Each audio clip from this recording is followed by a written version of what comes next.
Ninde muntu wavukiye mu bukene utaba ufite icyifuzo cyo gukira? Iyo witegereje umubare w'abantu bakize cyangwa bageze ku iterambere, ubona ko umubare munini ari abavukiye mu miryango ikennye cyangwa iciriritse. Burya kuvuka ukennye si ikosa ryawe, ariko gupfa ukennye ni ikosa ryawe. Ibi ni ukuri ku muntu uwo ari we wese kandi agomba kubyitaho, kuko ubukene burababaza. Nongere mbisubiremo, ubukene burababaza. Niyo mpamvu umuntu uwo ari we wese agomba kugira ibyo yitaho kugira ngo yirinde cyangwa azirinde ubukene mu gihe kizaza.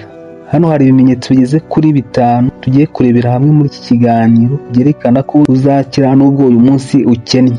Niba rero ubyibonaho, menya yuko uzakira, kandi niba utabyibonaho, tangira uyu munsi ubishyire mu bikorwa. Murakaza neza kuri uyu muyoboro wa Ernest TV World, njye wogutegurira nkanakugezaho ndi Ernest. Niba utarakora subscribe yikore kugira ngo tujye tubana muri ibi biganiro. Ikimenyetso cya mbere cyerekana yuko uri umuntu uzakira ni igihe uri umuntu ubona yuko uhangayikishijwe n'inshingano kandi ubona ko ukiri mutoya.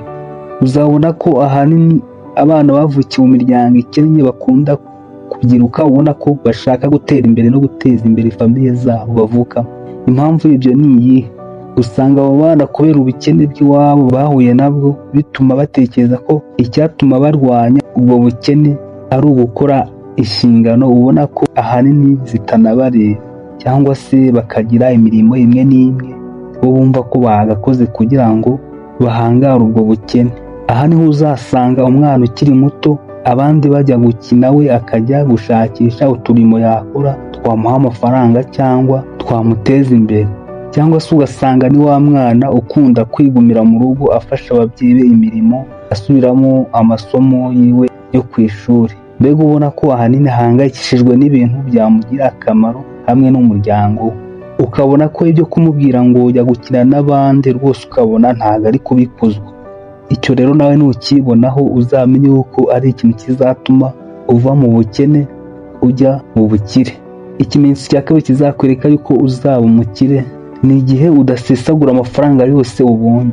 Hari nk'igihe umuntu abona amafaranga akayapfusha ubusa ayagura ibintu adakeneye cyane, nk'imyenda, telefone nziza n'ibindi bintu ubona ko byatuma agaragara neza. Akenshi akabikora kugira ngo yemeze abantu. Iryo rero ni ikosa rikomeye ku muntu ushaka gukira. Buri umuntu ushaka gukira, buri faranga ryose abonye arabanza agatekereza uburyo ki yaribyaza andi, bitaba ibyo akaba yanarisevinga. Simvuze ngo ureke kugura ibyo ukeneye mu buzima bwawe, ariko gura ibyo ubona ukeneye by'ibanze, andi usigaranye ushaka uburyo uyabika cyangwa uyabyaza umusaruro. Ikimenyetso cya gatatu kizakwereka yuko uzakira nubwo uyu munsi waba ukennye, ni uko uzaba uri umuntu ukunda kuvuga amagambo make. Uzitegereza abantu badakunda kuvuga amagambo menshi, uzabona ko baba bafite ibitekerezo bihambaye. Ibi uzabibona muri cya gihe muri kuganira, kuko uzabona ko kugusubiza kwe azaba ari ibintu yabanje gutekerezaho, kandi ibyo azasubiza ari ibintu bifite ingingo. Ibi bikajyanirana n'uko umuntu muri we kwa kundi ubona ko atuje, nta magambo menshi agira muri we. Akenshi ugasanga adakunda n'ahantu hari urusaku. Ubwe aba afite ibitekerezo birimo byatuma atera imbere. Aha ni hahandi abantu nk'abo usanga ibyo abandi batabona nk'amahirwe cyangwa imigisha, bo babibona nk'amahirwe babyaza umusaruro kandi akabateza n'imbere, kuko usanga bita ku bintu byose, yaba ibitoya cyangwa ibinini. Rero nimba nawe uri umuntu ukunda kuvuga amagambo makeya, menya yuko uri umuntu utandukanye n'abandi, kuko muri kwa kuvuga amagambo makeya bituma wa mwanya ukoresha mu gutekereza ibintu byaguteza imbere, bityo bikagukuza bikakugeza ku bukire wifuza. Ikimenyetso cya kane kizakwereka yuko uzakira n'ubwo uyu munsi waba ukennye ni igihe uri umuntu utishingikiriza ku mashuri cyangwa diplome ufite. Usanga abantu benshi muri iki gihe barangiza kwiga bakumva yuko ibyabo ari ugutegereza akazi ka leta cyangwa se akazi ka za kampanyi kajyanye n'ibyo bize. Umuntu atafata n'ibyo yize byibuze atangire abishyire mu bikorwa nkawe ku giti cye, kandi ubona ko afite n'aho yatangirira, ariko ko yishyizemo ko agomba kubona akazi kazatuma asa neza, yambara neza, ibyo wanabimubwira ntabyumve habe na gato. Yego ku rundi ruhande birumvikana, ariko se ako kazi numara imyaka 2, imyaka 3, imyaka 5 inarenga utarakabona, ko akazi k'iyi minsi gasigaye kabona umugabo kagasiba undi. Niba rero uru rwitwazo rwo kumva yuko ufite amashuri cyangwa digiri runaka udakunze kurugenderaho, ahubwo ukarimaremya ibintu ubona ko byaguteza imbere nubwo byaba bisuzuguritse, menya yuko uzakira. Kandi nawe ukigendera kuri izo nzitwazo ngo ufite amashuri, ngo ufite diporome, ngo utegereje akazi keza, tangira nanone uhereye kuri bikeya ufite. Ikimenyetso cya gatanu ari nacyo nasorezaho mu bimenyetso bitanu nari nabateguriye byerekana yuko umuntu azatera imbere, ni igihe umuntu udakunda kugira urwitwazo ku bantu cyangwa se ku bintu runaka ngo nibyo bikuza kugera ku iterambere ryawe. Uzabona ko hari abantu wenda binjira nko muri bizinesi, ukabona ko bizinesi zabo zikunda guhita zihomba cyangwa se ntizitere imbere. Abo bantu ukumva bashyira amakosa ku bandi ngo nibo batuma bahomba, ngo baboherereje inyatsi cyangwa se ngo sosiyete ntibakunda n'izindi nzitwazo ziri aho ngaho.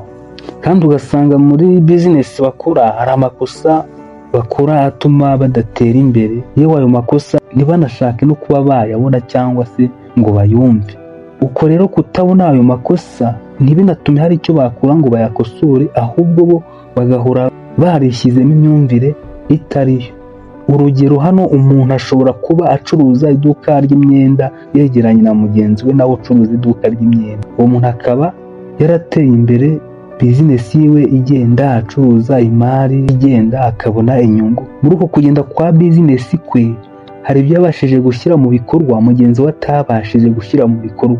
Yabashije gutanga serivisi neza, abwira neza abakiriya, n'utundi tuntu dutuma nyine abakiriya bamukunda, bakunda n'ibyo akora. Ariko mugenzi we ugasanga uku kubwira neza abakiriya uwo mwuka ntawe afite, ubafata neza, mbega ubona ko ari ibintu rwose bitamurimo. Mugenzi we kuko abo acuruza ahita atangira akabigira urwitwazo, agahora avuga yuko mugenzi we ari we umuterereza inyatsi yo kudacuruza kandi atabasha kureba impamvu ituma adacuruza.